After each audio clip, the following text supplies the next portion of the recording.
रामधारी सिंह दिनकर के द्वारा लिखे हुए ग्रंथ रश्मिरथी से ये कविता ली गई है, जिसका नाम है मनुष्य और सर्प।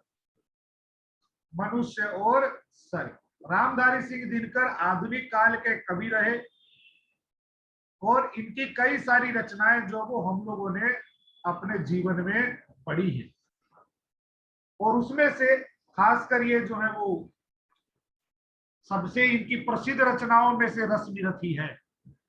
अब आप हम लोग ये पूछ सकते हैं सर रश्मिरथी में किस चीज के बारे में लिखा हुआ है, तो आप लोगों को जनरल नॉलेज के लिए बता रहे हैं कि रश्मिरथी में जो है, रश्मिरथी में इन्होंने महाभारत की कहानी को लिखा है। रश्मिरथी में महाभारत की कहानी को लिखा गया है, लेकिन महाभारत की कहानी को इन्होंने पांडवों की और कौरवों की कहानी के रूप में नहीं, बल्कि कर्ण की कहानी के रूप में लिखा है। कर्ण को जानते हो क्या आप लोग सब? कोई कर्ण को? आ जाओ भाई। कर्ण किसका पुत्र था, याद है? कर्ण किसका पुत्र था? अर्जुन की मम्मी का। हाँ, अर्जुन की मम्मी का नाम था कुंती, तो कुंती का ही पुत्र था कर्ण। और अगर आप लोगों को पता हो तो कर्ण जो है वो सूर्य भगवान ने आशीर्वाद में कुंती को पुत्र दिया था कर्ण। और कर्ण जब पैदा हुआ तो अपने कवच और कुंडल के साथ पैदा हुआ था, और जब तक उसके पास ये कवच और कुंडल थे दुनिया में कोई भी उसको पराजित नहीं कर सकता था। लेकिन महाभारत के युद्ध में दो सबसे बड़े दुश्मन थे, अर्जुन और कर्ण। अर्जुन का वध अगर कोई कर सकता था तो वो सिर्फ कर्ण था जो उन लोगों में अर्जुन को मार सकता था। इवन हम लोगों ने अगर महाभारत देखी तो उसमें देखा होगा कि कर्ण ने ब्रह्मास्त्र भी जो है वो लिया था, सिर्फ इसीलिए कि वो एक दिन ब्रह्मास्त्र से जो है वो अर्जुन का वध कर देगा। लेकिन भले ही कर्ण जो है वो दुर्योधन की तरफ था, भले ही वो विलन लोग के साथ था, लेकिन वो खुद में अपने आप में एक बहुत बड़ा नायक भी था, हीरो भी था। कर्ण को लोग दानवीर कर्ण भी कहते थे। दानवीर कर्ण इसीलिए कहते थे क्योंकि वो बहुत दानी था, बहुत दान करता था लोगों को। जो भी उसके द्वार पर कोई आ जाता था, जो मांगता था उसको वही देता था। यहाँ तक कि इंद्र भगवान को तो वो अपने कवच और कुंडल भी दान कर दिया था, जबकि उसको पता था कि इनको दान करने के बाद अर्जुन उसको मार देगा, लेकिन फिर भी वो उनको दान कर दिया था। ये कविता जो हम लोग पढ़ेंगे ये कविता नहीं है, ये कहानी है। कहानी ये उस समय की है जब अर्जुन और कर्ण युद्ध करते हुए युद्ध भूमि में एक दूसरे के सामने आ जाते हैं और एक दूसरे पर वाणों की वर्षा कर रहे हैं, एक दूसरे को मार रहे हैं। लेकिन उसी समय एक बड़ी अच्छी घटना होती है, वो घटना का जिक्र हम लोग इस कविता में सुनेंगे। तो ये कविता हम लोग आज की क्लास में कवर करेंगे, मनुष्य और सर्प। तो महाभारत का युद्ध चल रहा है, अर्जुन और कर्ण सामने हैं और दोनों में भयंकर युद्ध चल रहा है। अब पढ़ते हैं कि क्या होता है दोनों के बीच में जब युद्ध होता है तब। ये लोग बीच बीच में आते रहेंगे तो कहां से पढ़ाएंगे, शांति नहीं लेने दे रहे हैं। पढ़ते हैं, देखो।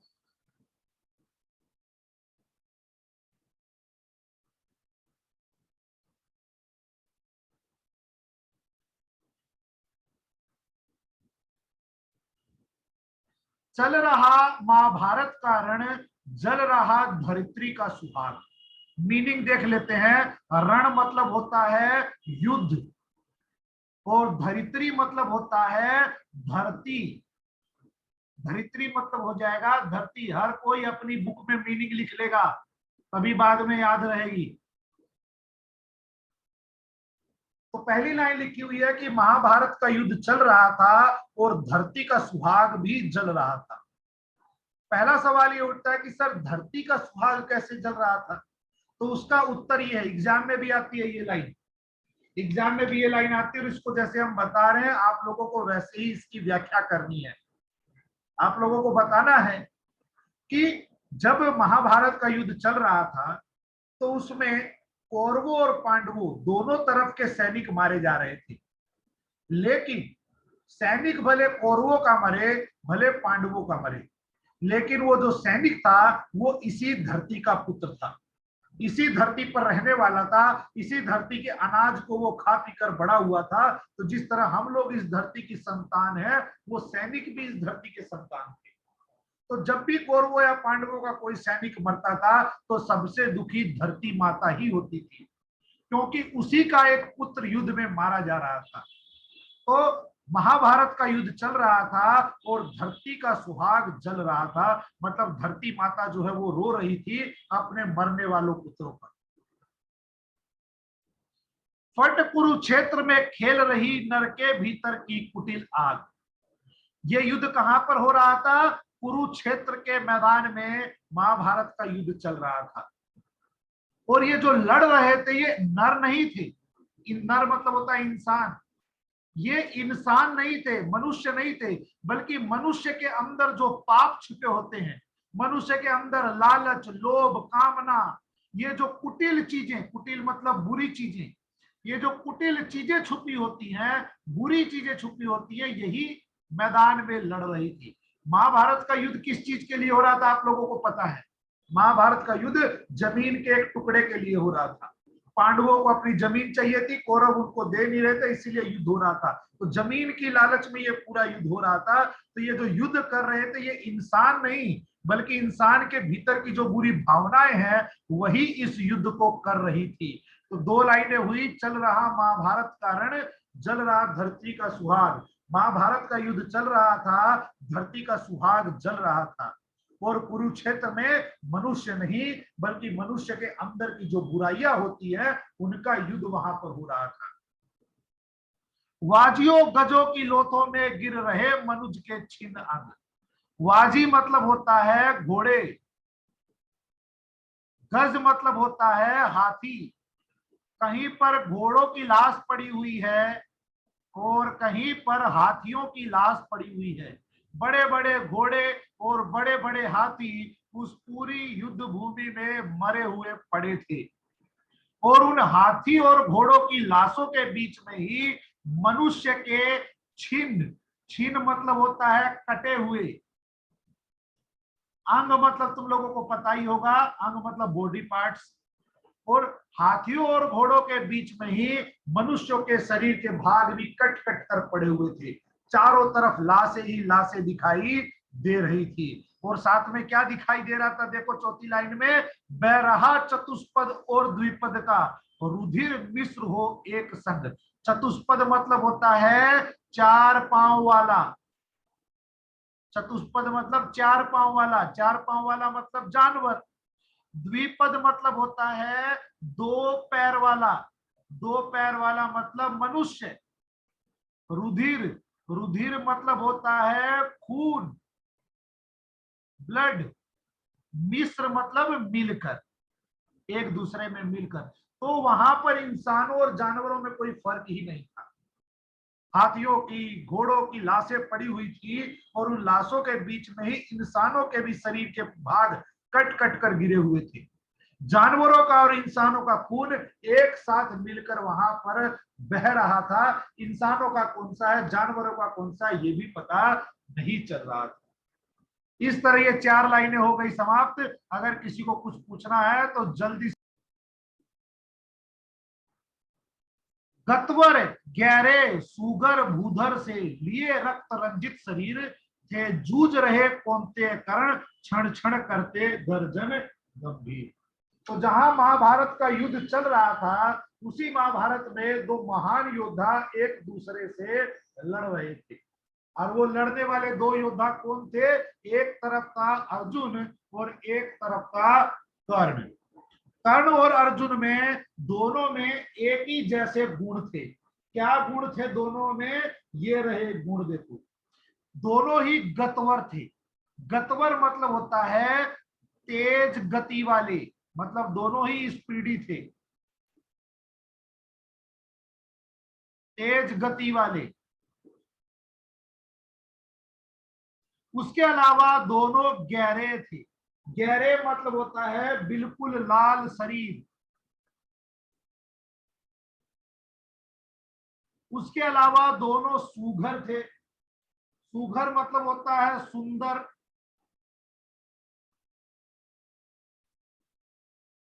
और इसके अलावा दोनों बूधर थे। बूधर मतलब होता है एक तरह से बॉडी बिल्डर, मजबूत शरीर, बॉडी बिल्डर जिसको बोलते हैं ना, शक्तिशाली, दोनों ही शक्तिशाली थे। वैसे भूधर का मतलब होता है पहाड़, तो दोनों ही पहाड़ के जैसे मजबूत थे। भूधर मतलब वैसे तो ब्रैकेट में लिख देना पहाड़, मतलब दोनों ही पहाड़ के जैसे मजबूत थे।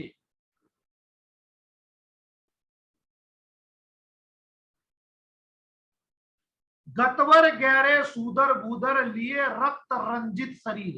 रक्त रंजित का मतलब होता है खून से सना हुआ, एकदम खून दोनों के शरीर पर लगा हुआ था। खून से सना, सना मतलब लगा हुआ, भरा हुआ। दो लाइनों की मीनिंग देखो, गतवर गहरे सूदर भूधर से लिए रक्त रंजित शरीर, दोनों ही गति वाले, दोनों ही बिल्कुल लाल शरीर, दोनों ही सुंदर और दोनों ही बिल्कुल मजबूत, दोनों का शरीर खून से बिल्कुल सना हुआ थे। जूझ रहे, जूझ मतलब लड़ाई कर रहे थे। एक तरफ कौनते, कौनते कहा जाता था अर्जुन को, कौनते मतलब अर्जुन, कौनते मतलब अर्जुन, और कर्ण क्षण क्षण करते गर्जन गंभीर, गर्जन मतलब होता है गरजना, एक दूसरे के ऊपर चिल्ला रहे थे और दोनों ही बहुत सीरियस युद्ध कर रहे थे। लेकिन कोई जीत नहीं रहा था, कोई हार नहीं रहा था, क्योंकि दोनों ही बराबर के शक्तिशाली, बराबर के गति वाले, बराबर के सुंदर लग रहे थे। दोनों रण कुशल धनुर्धर नर, दोनों समबल दोनों समर, दोनों रण कुशल थे। रण कुशल का मतलब होता है एक्सपर्ट, एकदम युद्ध में दोनों ही एक्सपर्ट थे। धनुर्धर, दोनों के पास दोनों धनुर्धारी थे, दोनों धनुष चलाने में निपुण थे। सम मतलब समान, बल मतलब शक्ति, दोनों में एक ही जैसी शक्ति थी, दोनों में एक ही जैसी कैपेसिटी थी। समर्थ मतलब होता है कैपेसिटी, दोनों की कैपेसिटी बिल्कुल बराबर थी, इसलिए ना कोई हार रहा था ना कोई जीत रहा था, दोनों एक जैसे। दोनों पर दोनों की अमोघ थी, विशिख वृष्टि हो रही व्यर्थ। विशिख मतलब होता है बाण, बाण मतलब तीर, अच्छा बाण तीर लिखना, तीर, तीर, वृष्टि मतलब बारिश। दोनों एक दूसरे पर बाणों की, तीरों की बारिश कर रहे थे, और दोनों की बारिश, दोनों के बाण एक दूसरे पर व्यर्थ जा रहे थे। ना तो कर्ण अर्जुन को हरा पा रहा था, न ही अर्जुन कर्ण को हरा पा रहा था। दोनों एक ही जैसी गति वाले, एक ही जैसे लाल, एक जैसे सुंदर, एक जैसे मजबूत, दोनों का शरीर बिल्कुल रक्त से सना हुआ।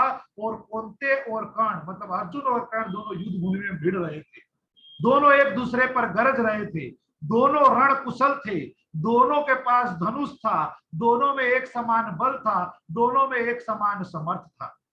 दोनों एक दूसरे पर बाणों की वर्षा कर रहे थे, लेकिन दोनों ही एक दूसरे के बाणों को काट भी रहे थे। न कोई जीत रहा था न कोई हार रहा था, दोनों बिल्कुल एक समान युद्ध कर रहे थे। इतने में सर के लिए कर्ण ने देखा जो अपना निसंग, तर्कस में से फुंकार उठा कोई प्रचंड विषधर भुजंग। तो दोनों में युद्ध चल रहा था, तभी कर्ण जो है वो अपने निसंग को देखता है। निसंग मतलब होता है तर्कस। तर्कस क्या होता है सर? जिसमें योद्धा लोग अपने बाण रखते हैं, जिसमें योद्धा लोग अपने तीर रखते हैं, उसको तर्कस कहा जाता है। पेट काटा श भी होता है उसे, पेट काटा श, तर्कस। तो तर्कस में जो है वो अपने बाण रखते हैं, शर मतलब होता है तीर।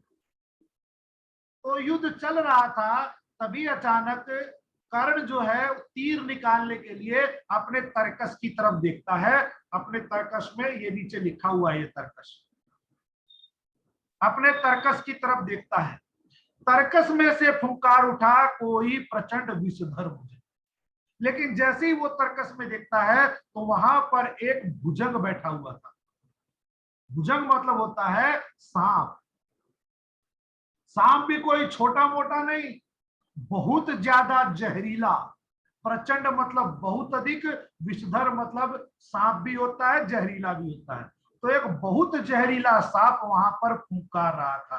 फुंकार का मतलब आप लोगों को पता ही है, सांप जो आवाज निकालता है उसको फुंकारना बोलते हैं। तो जैसे ही कर्ण धनुष, अपने धनुष के लिए तीर निकालने के लिए अपने तरकश को देखता है, तो तरकश में उसको एक भयानक सांप, जहरीला सांप दिखाई देता है। और वो सांप देखो क्या बोलता है, कहता है कि कर्ण मैं अश्वसेन विस्तृत भुजंगों का स्वामी। अब वो जो सांप उसके तरकस में बैठा है वो अपना परिचय देता है। वो कहता है कि हे कर्ण, मेरा नाम अश्वसेन है और मैं संसार के सभी भुजंगों, अर्थात सभी जो क्या बोलते हैं जहरीले सांप होते हैं, मैं उन सबका राजा हूं। मैं सांपों का राजा हूं। मैं सबसे जो प्रसिद्ध राजा हूं सांपों का। विस्तृत मतलब होता है प्रसिद्ध, और भुजंगो मतलब होता है सांप, स्वामी मतलब राजा। कि मैं सांपों का सबसे प्रसिद्ध, सबसे फेमस राजा अश्वसेन हूं। जन्म से पार्थ का शत्रु परम, तेरा बहुविधि हितकामी हूं। पार्थ मतलब अर्जुन। मैं जन्म से ही अर्जुन का दुश्मन हूं। मैं जन्म से ही अर्जुन का दुश्मन हूं और तेरा बहुविधि, बहुविधि मतलब हर प्रकार, और तुम्हारा हर प्रकार से भला चाहने वाला हूं। मैं अर्जुन का तो दुश्मन हूं और तुम्हारा हितकामी, हितकामी मतलब होता है भला चाहने वाला, और तुम्हारा भला चाहने वाला हूं। तो अर्जुन तुम्हारा भी दुश्मन है, मेरा भी दुश्मन है। तो इन 4 लाइनों में हम लोगों ने पढ़ा कि जैसे ही कर्ण अपने तीर निकालने के लिए अपने निसंग में देखता है, अपने तरकस में देखता है, तो तरकस में उसको एक भयानक सांप बैठा हुआ दिखाई देता है। वो भयानक जहरीला सांप कहता है कि हे कर्ण, मैं अश्वसेन हूं और सारे सांपों का सबसे प्रसिद्ध राजा हूं। जन्म से ही मैं पार्थ का शत्रु अर्थात अर्जुन का शत्रु हूं और तुम्हारा हर प्रकार से मैं हित चाहने वाला हूं। ये अपना परिचय वो सांप देता है। इसमें बस एक बार कर कृपा धनुष पर चढ़ सख्य तक जाने दे, इस महाशत्रु को अभी तुरंत स्पंदन में मुझे सुलाने दे। वो जो सांप था ना, वो बोलता है कर्ण को कि बस एक बार तुम ऐसा करो कि मेरे को अपने धनुष पर चढ़ा लो, मेरे को अपने धनुष बाण पर चढ़ा लो और मुझे लक्ष्य तक जाने दो। लक्ष्य का मतलब है एक बार मुझे अपने धनुष पर चढ़ाकर अर्जुन के पास भेज दो, अपने मेरे को जगह दे दो, मैं तुम्हारे तीर पर बैठ जाऊंगा और जब तुम तीर मारोगे तो मैं अर्जुन के पास पहुंच जाऊंगा और वहां पहुंचकर क्या करूंगा, इस महाशत्रु को, स्पंदन मतलब होता है मृत्यु की नींद जो है वो सुला दूंगा। मतलब एक बार मुझे बस उसके रथ तक पहुंचा दो, फिर इस शत्रु को मैं हमेशा हमेशा के लिए सुला दूंगा। सुला देने का मतलब है कि मैं वहां जाकर अपनी लीला दिखा दूंगा। क्या करेगा आगे बोलता है, क्या बोलता है, कर वमल करल जीवन भर का संचित प्रतिशोध उतारूंगा, तू मुझे सहारा दे बढ़कर मैं अभी पार्थ को मारूंगा।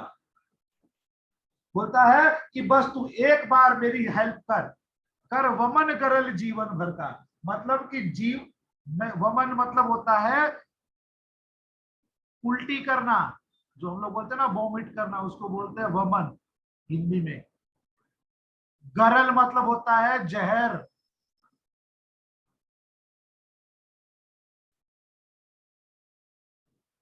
जीवन भर का मतलब पता ही है। संचित मतलब होता है जमा किया हुआ, एक जगह जोड़कर जमा करके इकट्ठा किया हुआ। प्रतिशोध मतलब होता है बदला, बदलापुर। तो क्या बोलता है ये सांप कि बस एक बार मुझे अपने धनुष पर बिठाकर लक्ष्य तक पहुंचा दो, लक्ष्य मतलब अर्जुन तक पहुंचा दो, फिर उस महाशत्रु को मैं हमेशा हमेशा के लिए मौत की नींद सुला दूंगा। मैंने जितना भी अपने अंदर जहर पाल कर रखा है प्रतिशोध का जहर, बदले का जहर, वो सारा जहर, जीवन भर का जमा किया हुआ जहर, मैं गरल मतलब जहर, वो सारा जहर मैं उल्टी कर दूंगा। उल्टी मतलब पूरा जहर अर्जुन के शरीर में दे दूंगा, उसको काट लूंगा। तू मुझे सहारा दे बढ़कर, तुम बस एक बार मेरी हेल्प कर दो, मैं अभी पार्थ को मारूंगा। पार्थ मतलब अभी पति थे हम लोग अर्जुन, कि अभी जाकर मैं अर्जुन को मार दूंगा, तुम बस एक बार मेरी मदद कर दो। बिल्कुल सही बात बोलता है अर्जुन। इसका सांप का दुश्मन है अर्जुन, कर्ण का भी दुश्मन है। और तुम लोग पुरानी कहावत सुने होंगे कि दुश्मन का दुश्मन दोस्त होता है। यही बात वो बोलता है सांप भी कर्ण को, कि देख अर्जुन तेरा भी दुश्मन, अर्जुन मेरा भी दुश्मन, दोनों का दुश्मन सेम है अर्जुन। तू मेरी हेल्प कर, हम तेरी हेल्प करेंगे। तुम एक बार बस मुझे अर्जुन तक पहुंचा दो, एक बार लक्ष्य तक पहुंचा दो, मैं अपने जीवन भर का समेटा हुआ बदले का पूरा जहर उसके शरीर में उतार दूंगा और उसको मौत की नींद सुला दूंगा, क्योंकि दुश्मन का दुश्मन दोस्त होता है। ऐसी बातें बोलता है वो बड़ी, तो इससे तो कर्ण को खुश हो जाना चाहिए, क्योंकि अब अर्जुन को मारना उसके लिए बिल्कुल सरल है। खाली उसको एक बार इस सांप को अपने तीर पर बैठाना है और अर्जुन तक पहुंचा देना है, अर्जुन मर जाएगा। कर्ण का भी दुश्मन और सांप का भी दुश्मन, दोनों का दुश्मन खत्म हो जाएगा।